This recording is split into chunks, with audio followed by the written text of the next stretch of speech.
Assalamualaikum warahmatullahi wabarakatuh. Waalaikumsalam warahmatullahi wabarakatuh. Baiklah Bapak-Bapak Ibu, kita baca dulu ayat yang kita akan kaji. Sudah ketemu semuanya Pak ya? Bu ya. Ikutin saya, perhatikan panjang pendeknya, perhatikan makharijul hurufnya, dan perhatikan waqafnya. A'udzu billahi minasy syaithanir rajim. A'udzu billahi minasy syaithanir rajim. Bismillahirrahmanirrahim. Bismillahirrahmanirrahim. Am kuntum syuhada'a id hadara Ya'qub al-maut. Am kuntum syuhada'a idh hadara Ya'qub al-maut. إذ قال لبنيه ما تعبدون من بعدي إذ قال لبنيه ما تعبدون من بعدي قالوا نعبد إلهك وإله آبائك إبراهيم وإسماعيل قالوا نعبد إلهك وإله آبائك إبراهيم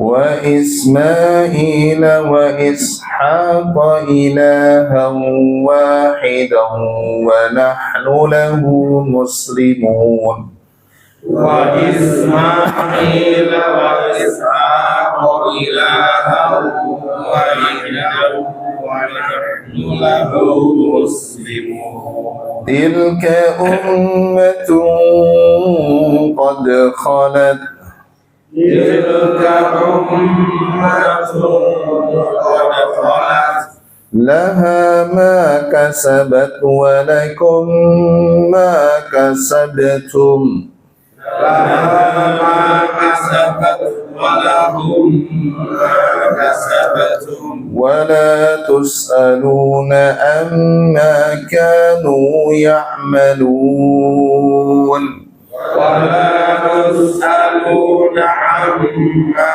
كانوا يعملون وقالوا كونوا هودا أو نصارى تهتدوا وقالوا كونوا هودا أو نصارى تهتدوا قل بل ملة إبراهيم حنيفا قل بل ملة إبراهيم حنيفا وما كان من المشركين وما كان من المشركين قولوا آمنا بالله وما أنزل إلينا قولوا آمنا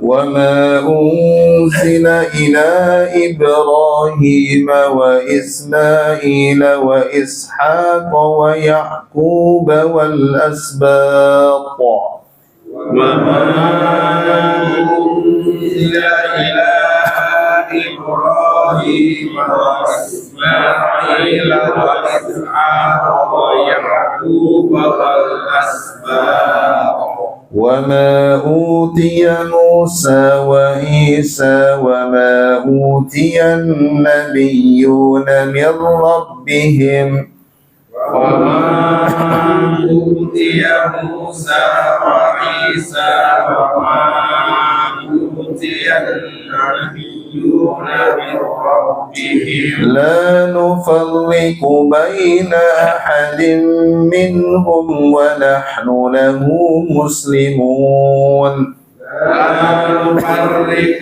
بين أحد منهم ونحن له مسلمون فإن آمنوا بمثل ما آمنتم به فقد اهتدوا وإن آمنوا بمثل ما آمنتم به فقد اهتدوا وإن تولوا فإنما هم في شقاق وإن تولوا فإنما هم في شقاق فسيكفيكهم الله فسيكفيكهم الله وهو السميع العليم وهو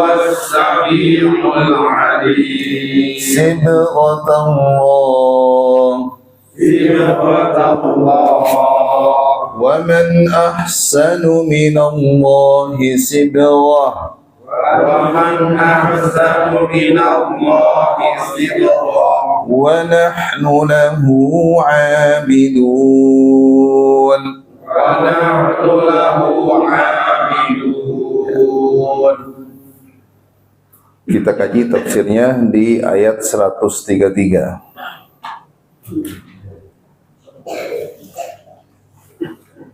Orang-orang Yahudi mengatakan bahwa Nabi Yakub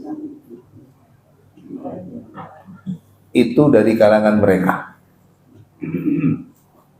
dan mereka juga mengatakan bahwa Nabi Yakub itu beragama Yahudi, menyembah Tuhan yang mereka sembah. Ini oleh mereka dikatakan kepada Nabi Muhammad SAW. Maka ketika mereka mengatakan seperti itu, bahwa Nabi Yakub dan keturunannya itu dari kalangan mereka, maka Allah perintahkan ya Nabi Muhammad SAW, coba tanyakan kepada mereka, am kuntum syuhada'a id hadara Ya'qubal maut. Apakah mereka hadir? Apakah kalian menyaksikan ketika Yakub dalam keadaan sakratul maut? Ada enggak? Hadir enggak mereka di situ? Apa yang disampaikan oleh Yakub kepada anak-anaknya? Id qala li banihi ma ta'buduna min ba'di. Ketika itu Nabi Yakub berkata kepada anak-anaknya, ma ta'buduna min ba'di, apa yang kalian sembah setelahku? Ini luar biasa nih Pak. Nabi yang patut kita contoh ketika dia dalam keadaan sakratul maut, jadi yang dipikirkan itu anaknya. Apa yang kalian sembah setelah aku nanti meninggal dunia? Enggak kayak sekarang Bapak di zaman sekarang. Ketika dia sudah sakit keras, dipanggil anaknya. Nah, itu rumah yang disentul itu punya kamu ya. Dek sini dek, panggil anak perempuannya. Nah, itu kantor yang lola kamu dah. Tolong kalian jangan ribut ya. Kalian sudah saya kasih warisan yang akur. Kata anaknya yang pertama, Pak, rumah ini punya siapa Pak? Ya udah bagi dua nantilah, gampang ya. Benar gak Pak ya? Jadi coba lihat Nabi Yakub alaihissalam. Jadi ketika dia dalam keadaan sakit keras, dia panggil anaknya, ma ta'buduna min ba'di, apa yang kalian sembah setelahku. Jadi para nabi ini Pak, yang pertama kali dia ajarkan kepada anaknya tauhid. Seperti halnya juga yang diajarkan oleh siapa? Oleh Luqman kepada anaknya, tanamkan tauhid, akidah. Apalagi di Indonesia sekarang, mohon maaf Pak, darurat akidah. Apalagi di Indonesia ini, saya katakan darurat akidah. Kenapa? Karena masih banyak saudara-saudara kita, mohon maaf, masih banyak percaya kepada dukun, paranormal. Masih banyak yang percaya kepada pawang hujan. Masih banyak percaya kepada apa? Benda-benda mati. Ini di Indonesia, Pak.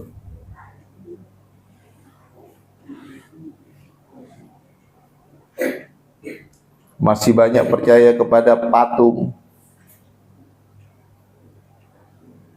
Nah, iya.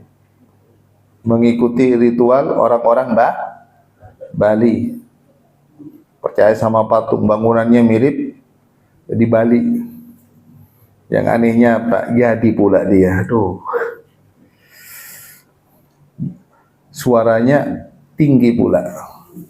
Ternyata banyak yang memilih dia.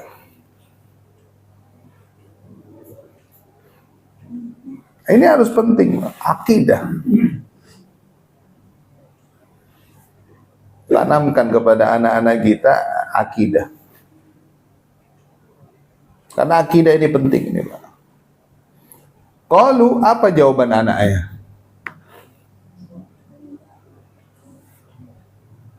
Na'budu ilahaka, kami menyembah ilahaka, Tuhanmu wahai ayahandaku.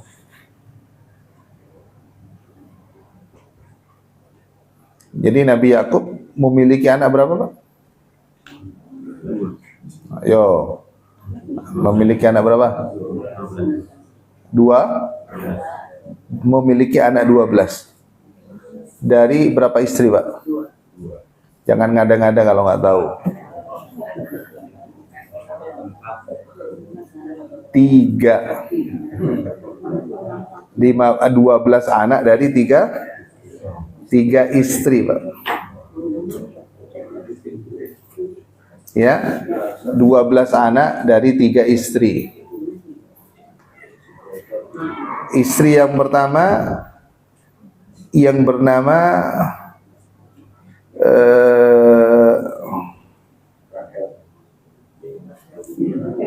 Laya. Ini istri yang pertama, Laya. Dari istri yang pertama Laya memiliki 5 anak, yaitu Yahuda, Rubail, Sam'on, Lawizalun, dan Yasjar. Dari istri kedua yang bernama Zulfa atau Balha memiliki 4 orang anak, yaitu Dan, Naftali, Gad, dan Ashir. Sedangkan dari istri terakhir yang bernama Rahel, ini ibu dari Nabi Yusuf dan adiknya Bunyamin. Jadi Nabi Yakub memiliki 12 anak dari 3 istri. Karena memang orang-orang dulu itu Pak paling senang kalau memiliki banyak istri, Pak, punya anak, Pak. Nah, berarti Bapak pinginnya begitu juga. Cuma masalahnya berani nggak? Anaknya 12, Pak. Tapi dari anaknya 12 ini dikasih kelebihan, Pak. Ketika Nabi Musa memukul tanah dari tongkatnya, kemudian apa, Pak? Memancat 12 sumber air. Itu maksudnya untuk anaknya, Pak. Masing-masing oleh Allah dikasih 1. Nih sumber untuk kamu dan kaumnya, kasih, Pak. Fanfajarat min husnata asyrata aina. Nabi Yakub anaknya siapa, Pak? Masya Allah. Nabi Yakub anaknya siapa, Pak? Ishak. Ishak anaknya siapa, Pak? Nabi Ibrahim. Bapaknya Nabi Ibrahim siapa, Pak?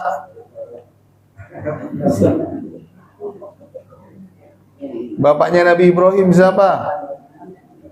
Azar. Jadi Nabi Ibrahim memiliki dua anak, Ismail dan Ishak. Jarak antara Nabi Ismail ke Nabi Ishak berapa tahun, Pak? 14 tahun. Ada yang mengatakan 16 tahun. Jadi bapak ini tahu sejarah. Harus tahu sejarah. Jadi ketika Nabi Yakub berkata kepada anak-anaknya, "Ma ta'buduna min ba'di?" Apa yang kalian sembah setelahku? Qalu, anak-anaknya menjawab, "Na'budu ilahaka." Kami menyembah Tuhan yang engkau sembah, wahai ayahku. Karena memang kecenderungan anak itu, dan bahkan ya sudah menjadi turun menurun, biasanya anak itu mengikuti agama orang tua.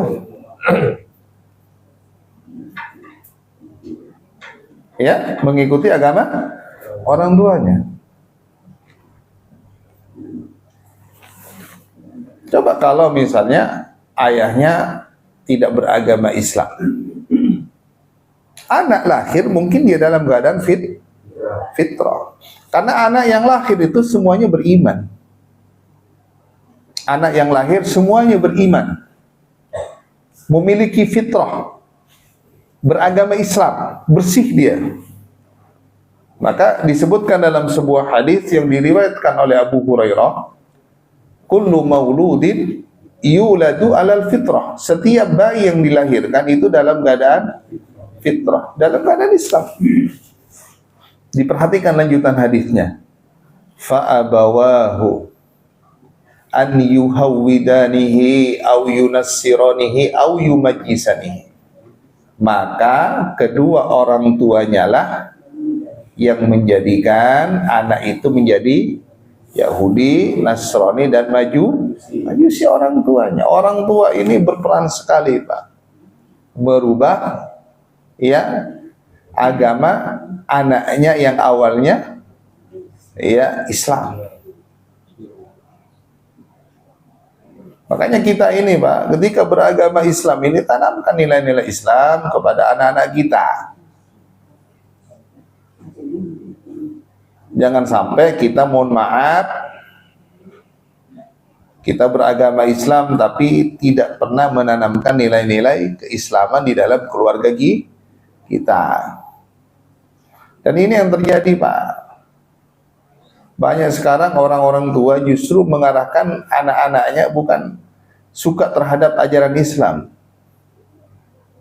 Tidak dikenalkan, Pak. Saya kenalkan mulai sejak kecil agar dia tumbuh cinta terhadap Islam. Ajak anaknya ke masjid, ajak anaknya taklim, suruh anaknya belajar Al-Quran, suruh anaknya belajar agama. Ini yang paling terpenting, Pak. Saya di Cibubur dijadikan sebagai dewan penasehat dari TPA. Itu setiap bulan itu, Pak, banyak anak yang berhenti dari TPA. Ketika ditanya, kenapa berhenti? Alasannya cuma satu, Pak. Ini Ustadz banyak les di luar, seperti les bahasa Inggris, les matematika, dan sebagainya, Ustadz. Jadi tidak memungkinkan untuk bisa belajar Al-Quran. Ini kira-kira kalau orang tua model begini gimana, Pak? Benar atau salah, Pak? Justru yang dikalahkan Al-Quran. Al-Quran yang dikorbankan. Dan ini nyata, Pak. Dan kecenderungan orang tua di zaman sekarang mengarahkan anaknya bagaimana dia sukses di dalam kehidupan dunia. Ukurannya dunia, Pak. Orang tua di zaman sekarang ini lebih bangga, lebih senang kalau anaknya berprestasi di dalam kehidupan dunia. Nggak ada masalah. Karena memang cita-cita kita kan memang bahagia dunia dan akhirat. Tapi jangan lupa dong, akhiratnya juga. Tanamkan nilai-nilai akhirat juga. Ini yang paling terpenting. Tanamkan nilai-nilai akidah kepada anak kita, nak. Kita ini hidup di dunia ini nggak lama, nak. Papa, mama, kamu ini nggak lama. Kehidupan kita yang hakiki, yang abadi itu bukan di dunia, nak, tapi di akhirat. Ini kan akidah, Pak. Boleh kamu berprestasi di dunia, tapi jangan lupa, nak, akhirat. Kan itu tempat kembali kita, nak, nantinya, nak. Jadi seperti itu, Pak. Ketika di akhirat nanti, nak, jangan lupa, tolong papa ya, mama ya, ketika kami berdua masuk neraka ya, selamatkan, nak, jadilah kamu anak yang soleh. Belajar agama, nak. Harus hafal Al-Quran kamu, nak. Ini enggak. Bapaknya nyuruh anaknya belajar Al-Quran, tapi bapaknya sama mamanya nggak pernah belajar Al-Quran. Ini yang terjadi, Pak. Sana ke masjid, bapaknya di rumah ngopi sama rokok enak. Tuh teman-temannya kamu tuh pada ke masjid, sana ke masjid. Kata anaknya, bapak kok nggak ke masjid? Bapak sudah tua. Ini terjadi, Pak. Maka coba jawaban anak yang soleh, na'budu ilahaka. Kami menyembah Tuhan yang engkau sembah, wahai ayahanda. Wa ilaha abaika Ibrahim wa Ismail wa Ishaq. Dan Tuhan yang disembah oleh Ibrahim, oleh Ismail, oleh Ishaq. Disebutkan. Oh, Ibrahim itu apa namanya? Kalau Ishaq itu kan kakeknya ya. Kalau Ibrahim apa? Buyut ya. Buyutnya ya. Dan Ismail pamannya. Oh, pamannya ya. Nah, coba, Pak. Wa nahnu lahu muslimun, dan kami termasuk orang-orang muslim. Coba, Pak. Jadi orang-orang Yahudi ini selalu mengklaim, mereka juga pernah mengklaim bahwa Nabi Ibrahim itu beragama Yahudi dan Nasrani, padahal enggak. Maka Ibrahimu Yahudiyya wala Nasraniyya walakin kana hanifan muslim. Ibrahim itu bukan orang Yahudi, bukan orang Nasrani. Ibrahim itu beragama yang hanif, Islam. Dan mereka orang-orang Yahudi juga mengklaim bahwa Nabi Yakub dan keturunannya itu beragama Yahudi. Coba jawabannya apa? Wa nahnu lahu muslimun, di akhir ayat. Jadi semua keturunan Nabi Ibrahim itu, keturunan Nabi Yakub itu beragama apa? Muslim. Mereka Muslim. Wa nahnu lahu muslimun. Coba.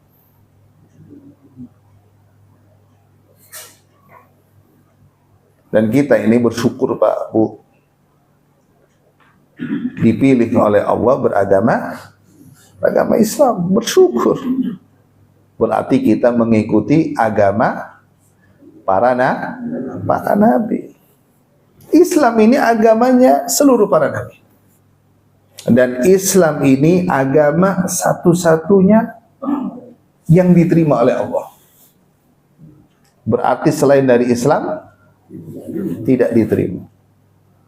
Dalilnya buka surat Al-Imran.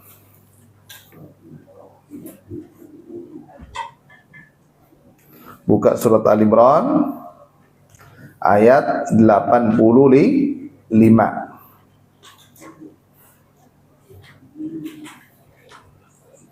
Al-Imran ayat 185. Sudah ketemu? Ya. Coba dibaca. Dan barang siapa mencari agama selain Islam, dia tidak akan diterima. Dan di akhirat dia termasuk orang yang rugi. Ya, coba. Dan barang siapa yang mencari agama selain dari Islam, maka tidaklah diterima. Apapun yang dilakukan olehnya di dunia, kebaikan apapun, tidak diterima. Enggak bermanfaat. amal soleh yang mereka lakukan, kemudian apa lagi, harta yang mereka keluarkan nggak berguna. Innal ladzina kafaru lan tughniya anhum amwaluhum wala auladuhum minallahi syai'a. Sesungguhnya apa yang dilakukan oleh orang kafir,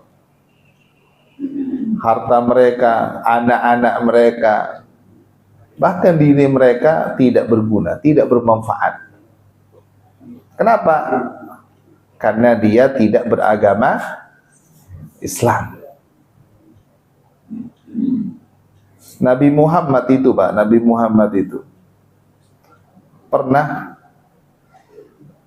mengalami kesedihan yang luar biasa. Makanya dalam sejarah itu disebutkan Amul Hazan, tahun berduka cita untuk Nabi Muhammad.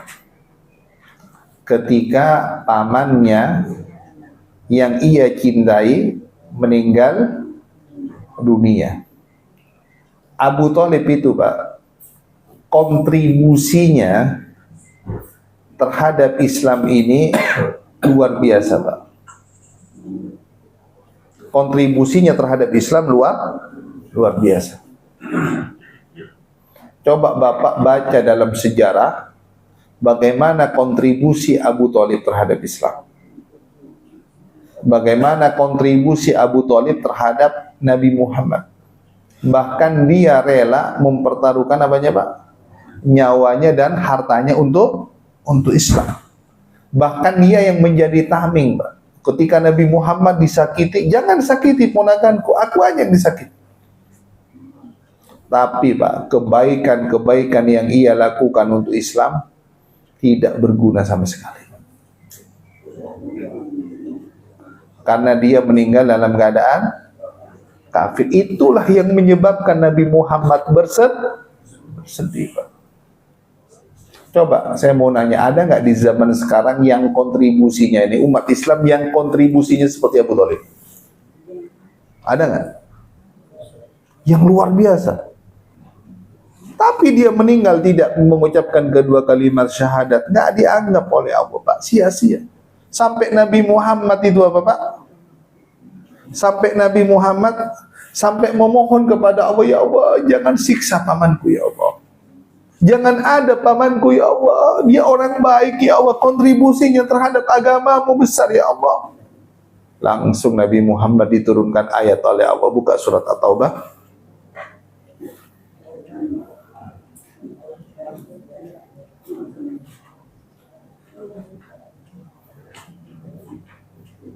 Sudah, Pak? At-Taubah ayat 113. Apa kata Allah Subhanahu wa taala? Ma kana lin-nabiyyi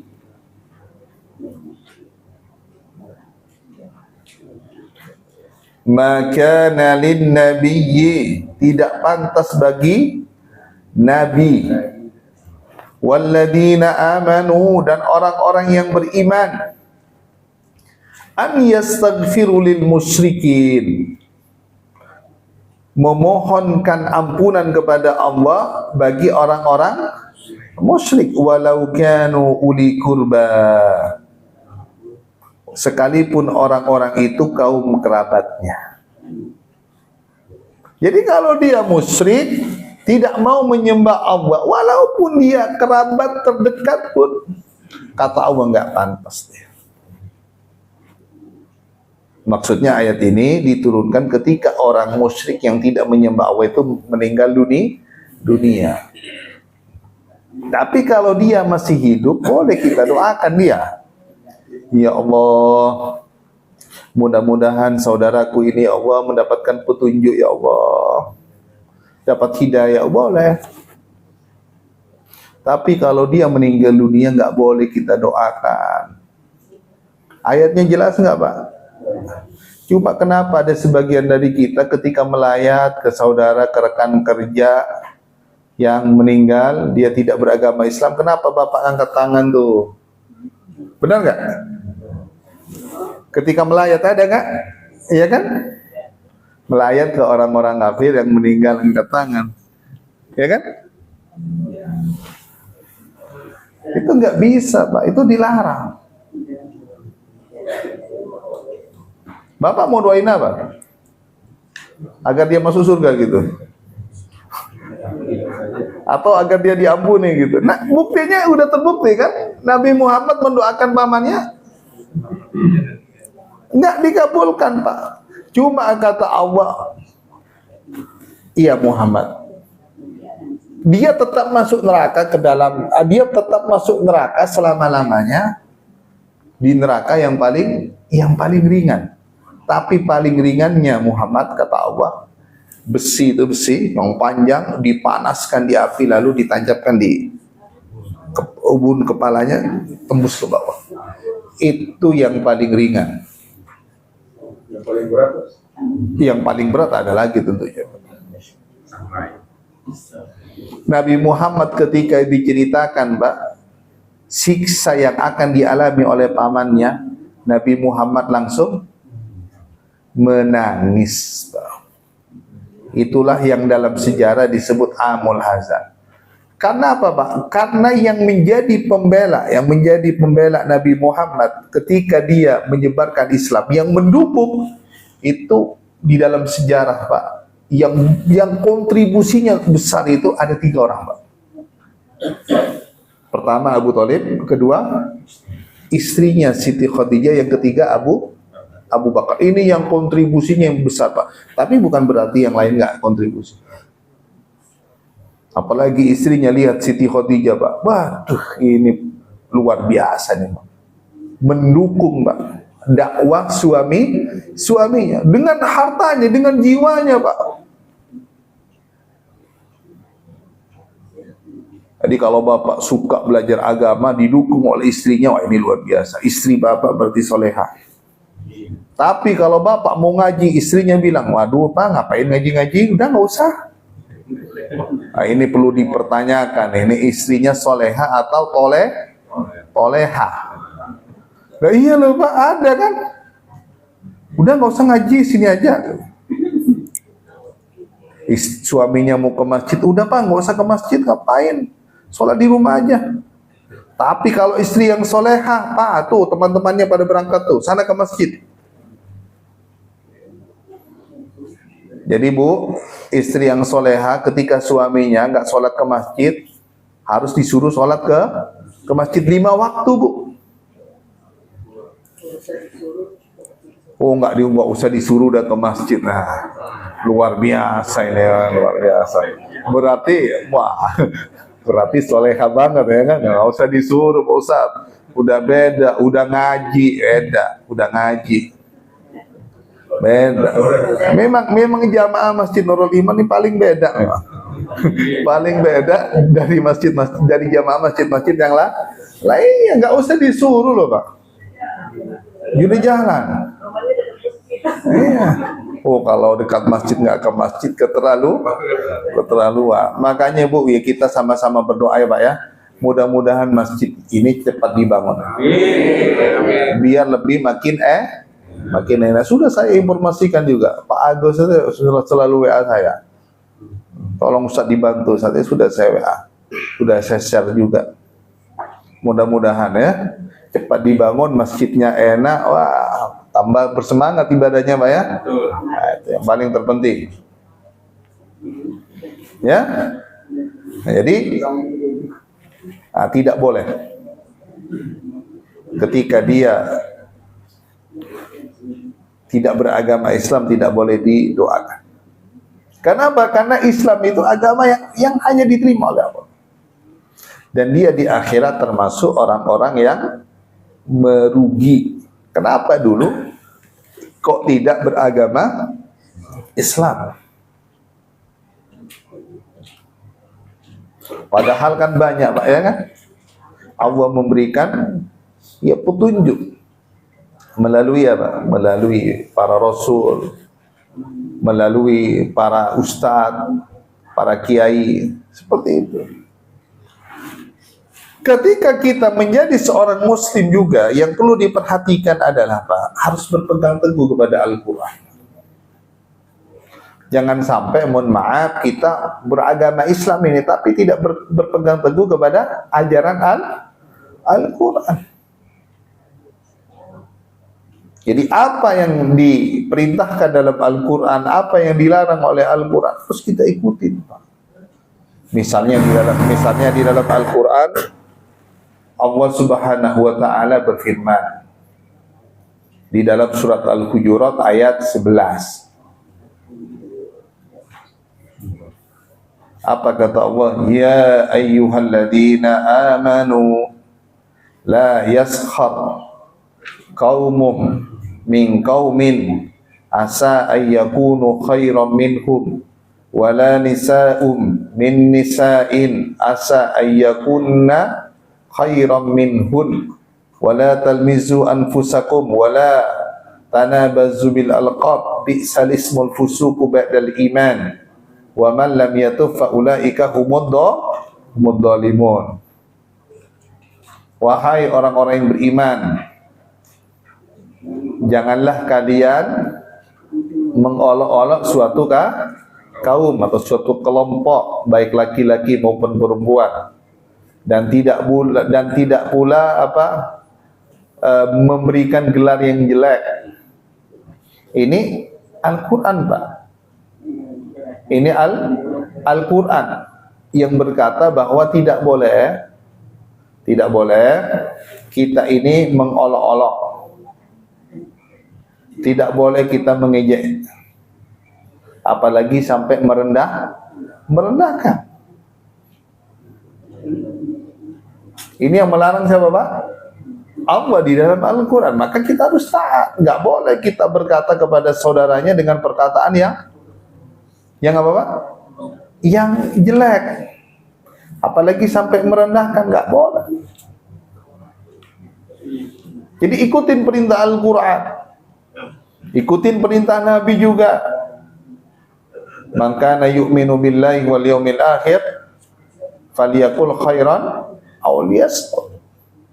Barang siapa yang mengaku beriman kepada Allah, barang siapa yang mengaku beriman kepada Al-Quran, maka hendaklah dia berkata dengan perkataan yang baik.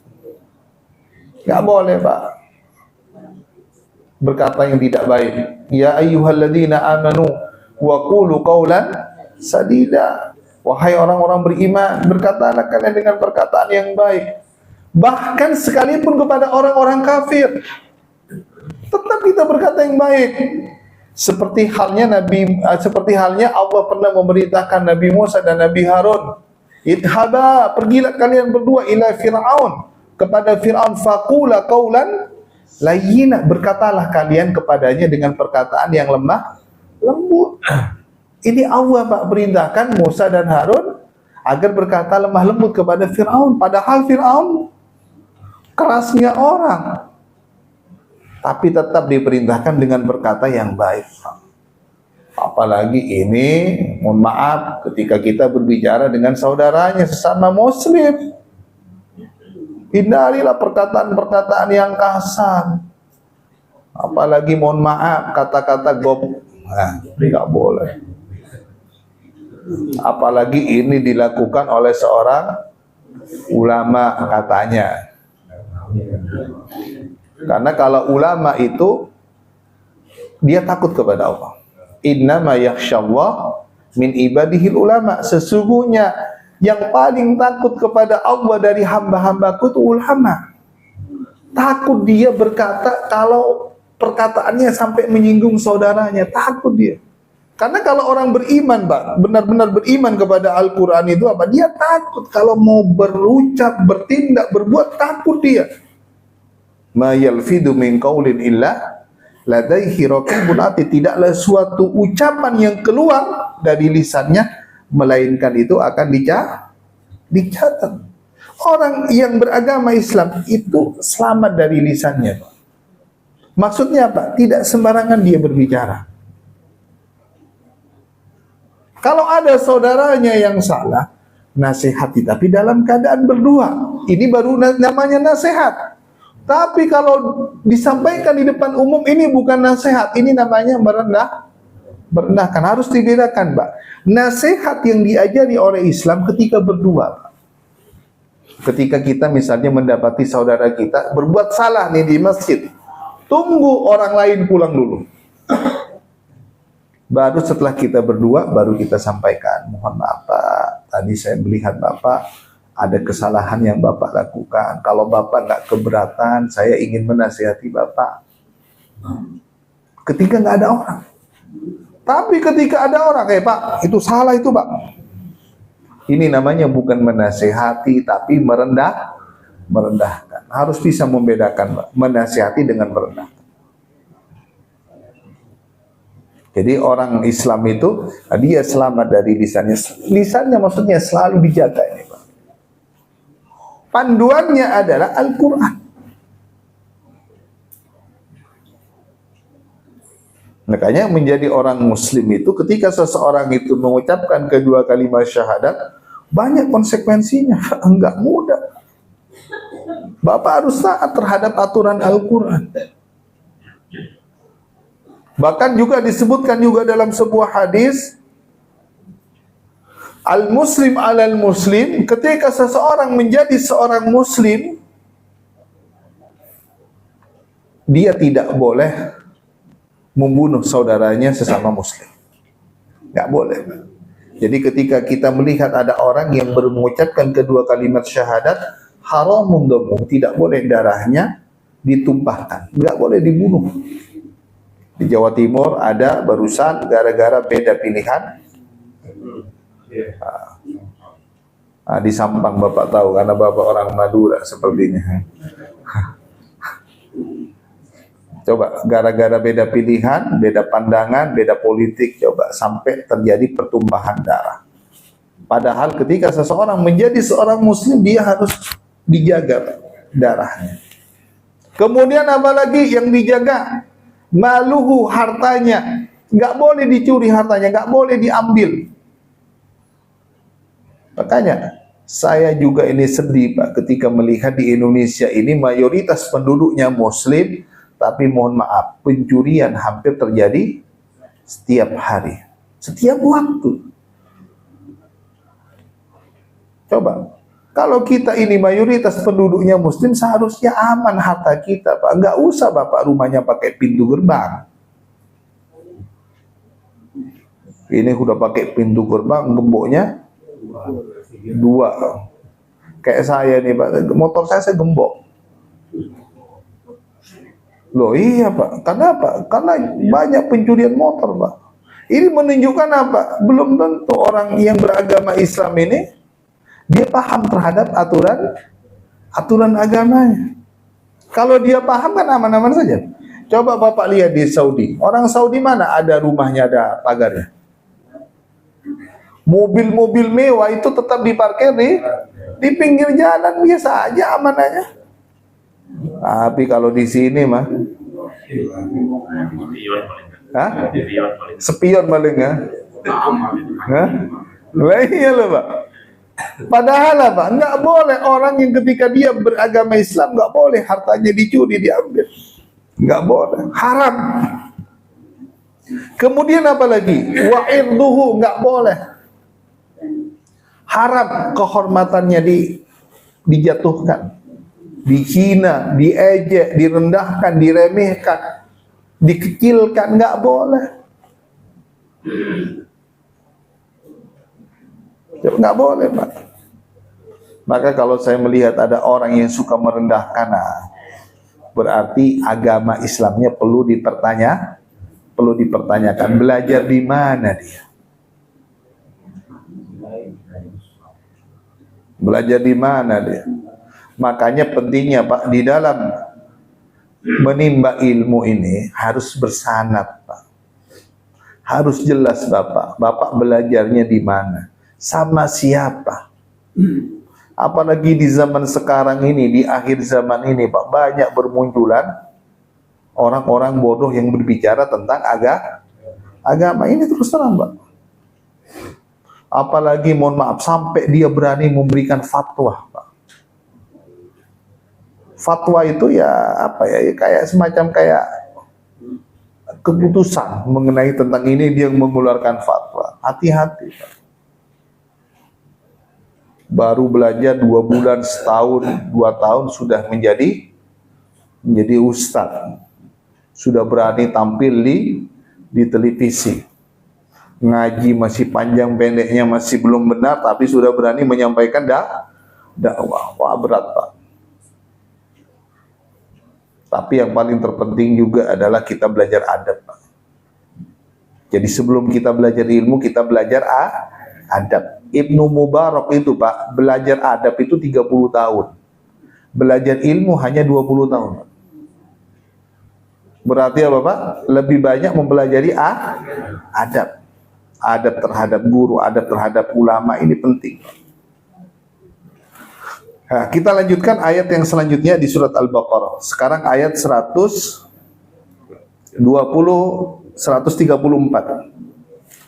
Apa kata Allah Subhanahu wa taala? Tilka ummatun qad khalat. Itu adalah umat yang telah lalu. Laha ma kasabat wa lakum ma kasabtum. Baginya apa yang telah mereka usahakan dan bagimu apa yang telah kamu usahakan. Maksudnya apa, Pak?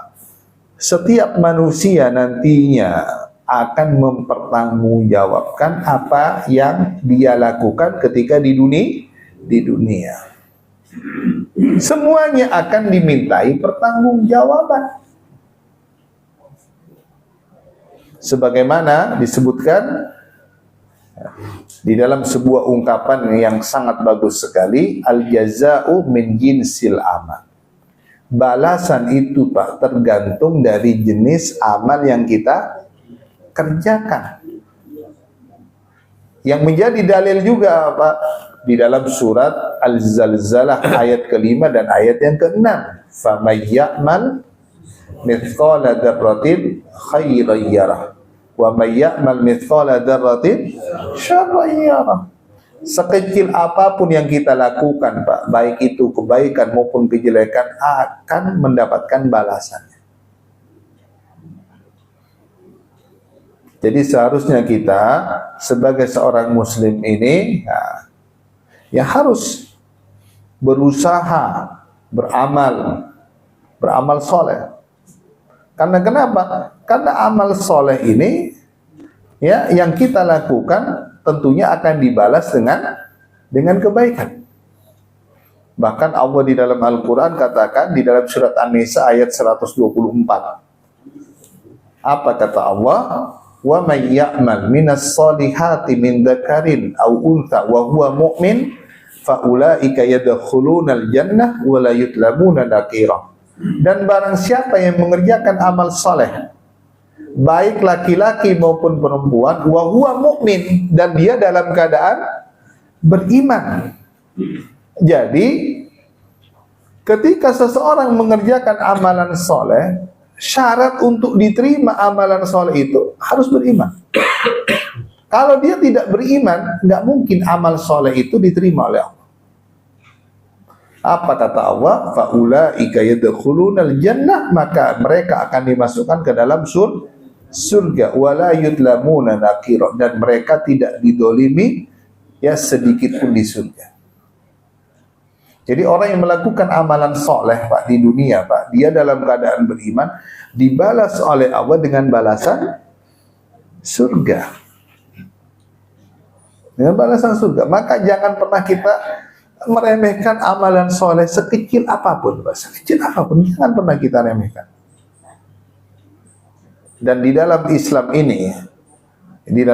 ini, Pak, Allah Subhanahu wa taala banyak sekali memberikan kepada kita jalan menuju kepada kebaikan.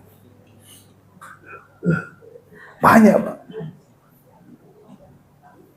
Jadi Bapak ini kalau melihat ya di depannya ada kebaikan, langsung Bapak kerjakan.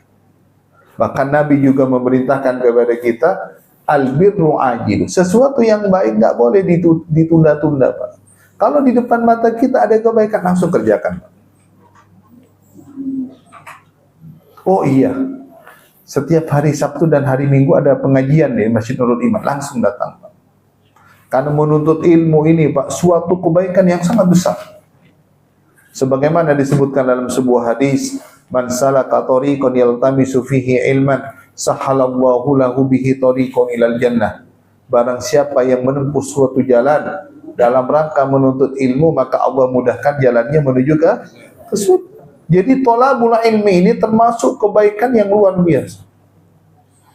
Cuma sayang masih ada saudara-saudara kita kurang bersemangat di dalam thalabul ilmi. Makanya Pak Ferry kalau bisa Pak di Masjid Nurul Iman ini wah banyak sekali kalau bisa banyakin aja kajian, banyakin aja taklim. Ya, banyakin aja taklim. Kalau ada masalah, ya silahkan.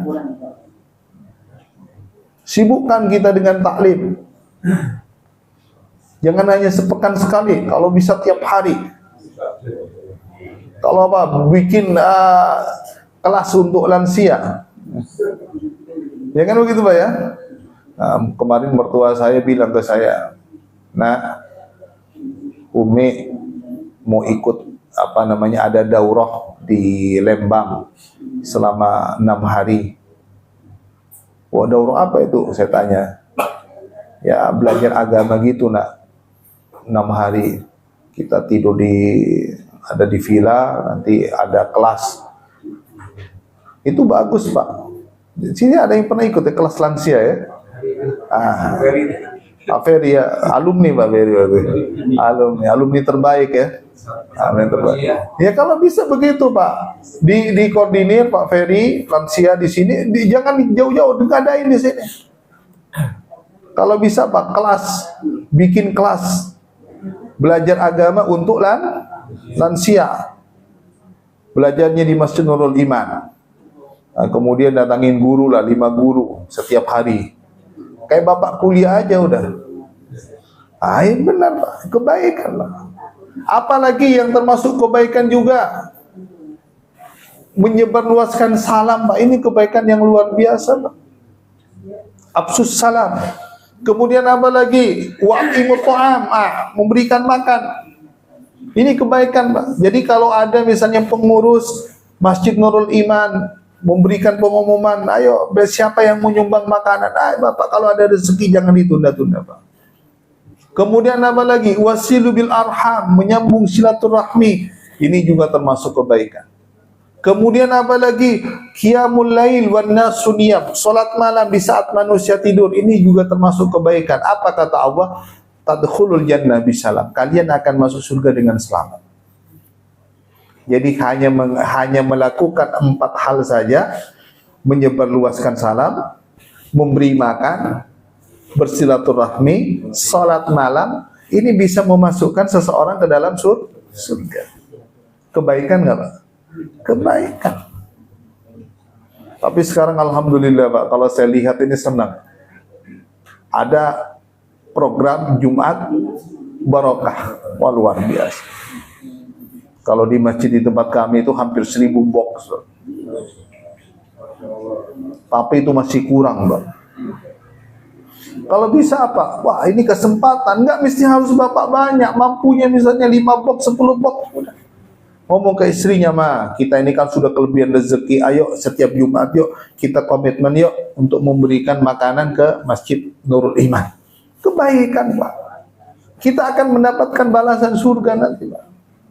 Maka kata Allah apa? Laha ma kasabat walakum ma kasabtum. Baginya apa yang telah mereka usahakan dan bagimu apa yang kamu usahakan. Ya. Wala tus'aluna amma kanu ya'malun. Dan kamu tidak akan diminta pertanggungjawaban terhadap apa yang dahulu mereka kerjakan. Ini Allah berkata kepada nabinya Nabi Muhammad, yang penting kamu sudah menyampaikan Muhammad. Enggak akan kamu dimintai pertanggungjawaban. Yang dimintai pertanggungjawaban mereka. Kenapa mereka tidak mengikuti kamu? Kalau kamu sudah menyampaikan, sudah. Enggak usah bersedih atas mereka, terserah mereka. Karena setiap manusia nanti akan mempertanggungjawabkan sendiri-sendiri, kan begitu Pak ya? Wala taziru waziratu wizra ukhra. kita Pak menghadap Allah dalam keadaan sendiri-sendiri Pak. Sebagaimana Allah firmankan di dalam surat Abasa, apa kata Allah? Yauma yafirrul mar'u min akhi. Pada hari itu manusia lari dari saudaranya. Jadi pada hari kiamat nanti Pak, saudara kita ini, saudara kandung kita ini kita tidak kenal dengannya, dan dia juga tidak kenal dengan kita Pak. Wa sahibatihi wa bani. Yauma yafirrul mar'u min akhi wa ummihi wa abi. Dan kita nanti Pak di akhirat kita tidak kenal dengan ibu bapak kita. Wa sahibatihi wa bani. Dan di akhirat nanti kita nggak kenal Pak istri kita nggak kenal anak-anak kita. Likulli imri'in minhum yauma idin sya'nu yughni. Karena pada hari itu manusia itu sibuk Pak dengan urusannya masing-masing. Yang disibukkan apa? Amalnya Pak. Ya Allah, amal saya dapat menyelamatkanku apa tidak? Dapat menolongku atau tidak?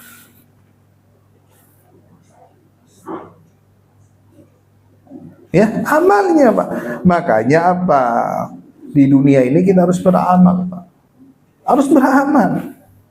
Karena apa? Karena kita nanti ketika kita menghadap Allah, nggak ada yang akan bisa membantu kita Pak. Walaupun mereka itu saudara kita, kerabat kita, keluarga kita, nggak.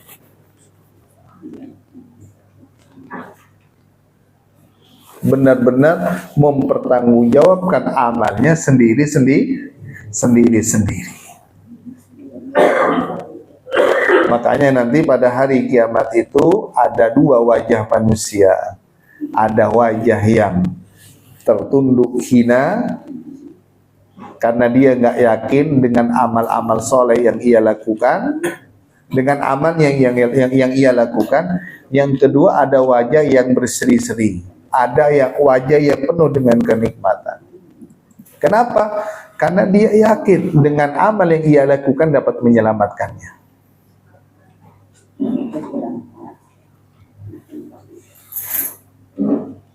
Jadi seperti itu Pak ya.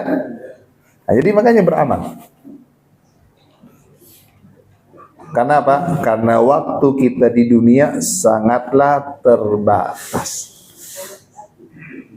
Nabi SAW ini sebagai penutup,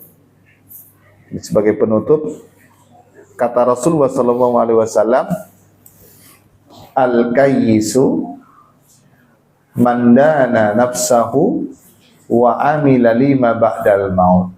Orang yang cerdas adalah orang yang bisa mengendalikan hawa nafsunya dan dia beramal untuk kehidupan setelah kematian. Nah, coba kita ulangi bersama-sama. Al-kayyisu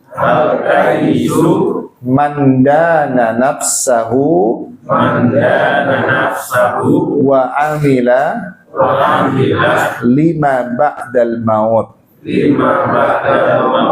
Al-kayyisu mandana nafsahu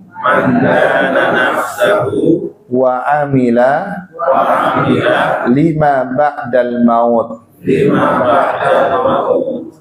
Orang yang cerdas adalah orang yang bisa mengendalikan hawa nafsunya dan beramal untuk kehidupan setelah kematian. Ada yang hafal? Ada yang hafal? Kalau tidak ada yang hafal, kita tutup. Kalau ada yang hafal, boleh kasih kesempatan bertanya. Silakan Pak, ada pertanyaan nggak? Iya, boleh. Sedang mendoakan berangkat. Tidak kejadian. Seorang yang beramal khusyuk meninggal. membaca kalimat Allah, bunyinya la ilaha illallah Muhammad Rasulullah, begitu sangat keras sekali. Jadi bagaimana orang ini bisa didoakan begitu? Nggak, Itu ya, nyata, Ustaz. yang berdoa siapa? Enggak, anak-anak ya mungkin sahabatnya, temannya, apa? Soalnya ini orang yang bernama Yusuf membaca la ilaha illallah Muhammad Rasulullah dengan keras dan banyak saksi. Saya sendiri saksinya. Ini bagaimana boleh didoakan dengan tidak? Ya dia ketika dia mengucapkan kalimat itu ketika dia masih hidup, ya, dan itu kalimat la ilaha illallah itu kalimat yang paling tertinggi, ya kan? Perkataan la ilaha illallah kan kalimat yang tertinggi. Sebagaimana disebutkan dalam sebuah hadis, al-imanu bid'un wa sab'una aw sittuna syu'bah. Iman itu memiliki 70 cabang lebih atau 60 cabang lebih. Fa'alaha, yang paling tertinggi adalah perkataan la ilaha illallah. Jadi makanya ketika ada seseorang yang mengucapkan kalimat la ilaha illallah secara keras, tegas, ini berarti dia sudah mengakui bahwa tidak ada Tuhan selain Allah. Nah, maka ya kita doakan tidak ada masalah. Semoga dia apa yang ia ucapkan benar-benar dari hatinya. Karena iman itu, Pak, iman itu kan memiliki 3 syarat. Yang pertama adalah iman itu al-iqraru bil lisan. Dia diucapkan dengan lisan.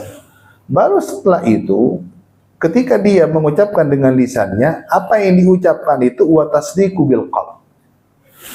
Dibenarkan dalam hatinya. Baru setelah itu wa a'malu bil arkan, dibuktikan dengan amal perbuatan, itu iman. Orang kafir, Pak, orang kafir, mereka itu ngakuin kok yang menciptakan langit dan bumi itu Allah. Bahkan iblis pun ngakuin yang menciptakan dirinya siapa? Allah. Saya diciptakan dari api dan Adam diciptakan dari, ngakuin, Pak.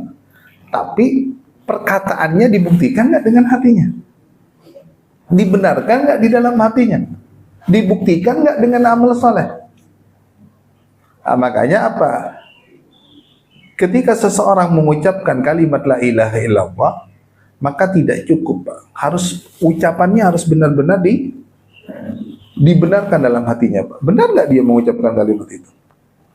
Mungkin ketika seseorang melihatnya mendengar ucapan itu, wah jangan-jangan dia udah muslim, ya kan? Harus, Pak. Makanya kemarin tidak lama lah, ya sebulanan lah, ada seseorang dia tertarik dengan Islam. Saya bilang, ayo buktikan. Maksudnya gimana, Ustaz? Ya buktikan di hadapan orang-orang Islam kamu mengucapkan kedua kalimat syahadat. Ayo buktikan. Ikrarkan kalau kamu memang suka kepada Islam. Benar, Pak. Nggak lama setelah itu dia berikrar. Habis sholat maghrib, ada fotonya, nanti saya kirim ke Pak Ferry ya, fotonya. Nah, ini sekarang lagi mau ngajak istrinya dan anak-anaknya. Oh bagus, katanya bilang gitu. Ya kalau yang ini kan kita kan nggak tahu, Ustaz. Kita kan sehari-hari hidupnya ya kayak orang kafir lah. Tapi kan di dalam separatul maut itu yang dia baca sangat keras. Iya, itu makanya ketika dia mengucapkan seperti itu gitu kan. Nah, sekarang kita harus bertanya juga, kalau dia memang teman kita tanya, waktu kamu mengucapkan itu kamu udah langsung nikah, Ustaz. Di akhir hayat seperti oh gitu. Ya insya Allah dia muslim. Dia muslim. Tapi awal-awalnya dia tidak bersyahadat, Ustaz.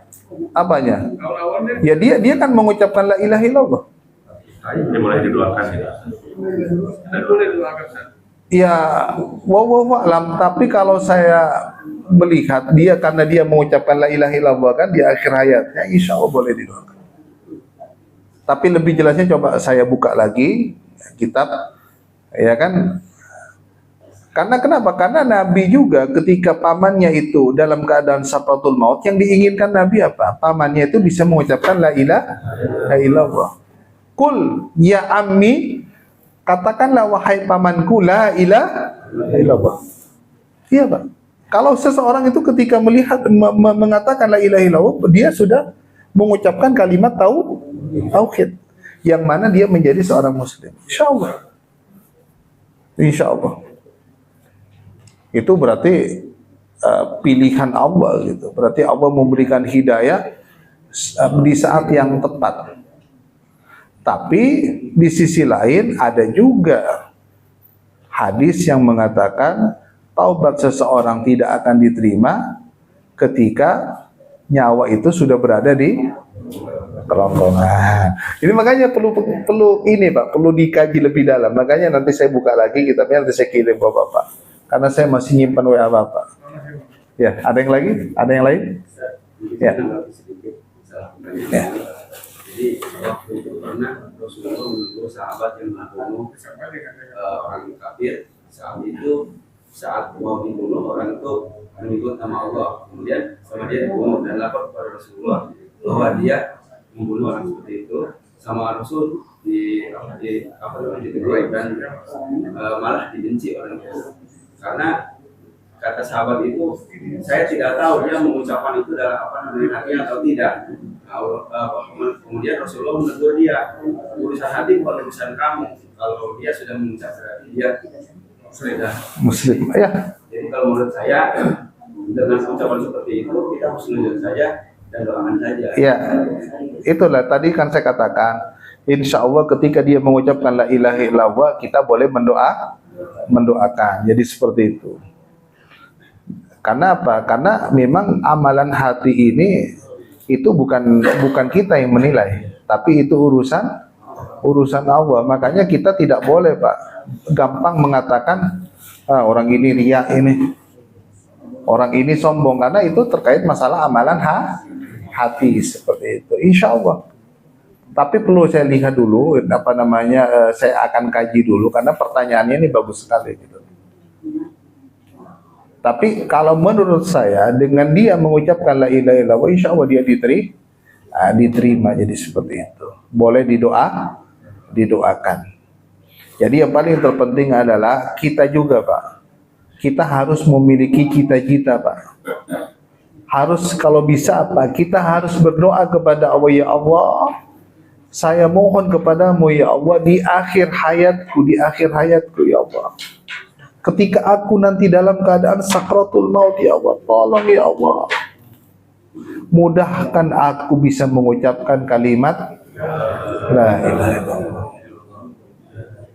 Karena kata Rasulullah SAW, man kana fi akhiri kalamihi la ilaha illallah dakhalal jannah. Barang siapa di akhir hayatnya dia bisa mengucapkan la ilaha illallah, maka dia akan masuk surga. Tapi tidak mudah Pak. Kalau kita melihat orang yang dalam keadaan sakratul maut, dia sudah tidak sadar Pak. Yang ada di sebelah kiri, di sebelah kanan, di depannya, nggak sadar. Dia hanya melihat di saat koma, dia selalu mengucapkan subhanallah, alhamdulillah, wala ilaha illallah, wallahu akbar. Sampai di akhir hayatnya pun begitu Pak. Ketika mau meninggal mengucapkan itu Pak. Karena kenapa? Saya tanya kepada istrinya, kenapa Bapak bisa di akhir hayatnya bisa yang keluar dari lisannya adalah kalimat-kalimat thayyibah. Bapak itu Ustadz ketika nyetir di mobil, di rumah, itu yang selalu dibaca Ustadz. Tergantung dari kebiasaan. Dan bahkan saya juga punya jamaah Pak, dia itu Pak setiap hari tidak lupa dia membaca surat Ar-Rahman Pak.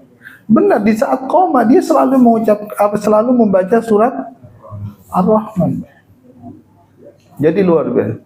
Tergantung kebiasaan Pak. Makanya apa? Bapak dan Ibu diusahakan, dibiasakan setiap hari mengucapkan la ilaha illallah. Karena apa? Karena ketika kita nanti di akhir hayat kita bisa mengucapkan la ilaha illallah, aduh, jaminannya langsung surga dan dijamin dia meninggal dalam keadaan husnul khatimah. Ya, kita tutup dengan doa kafatul majelis. Subhanakallahumma wa bihamdika asyhadu an la ilaha illa anta Astaghfiruka wa atubu ilaik. Assalamualaikum warahmatullahi wabarakatuh. Waalaikumsalam.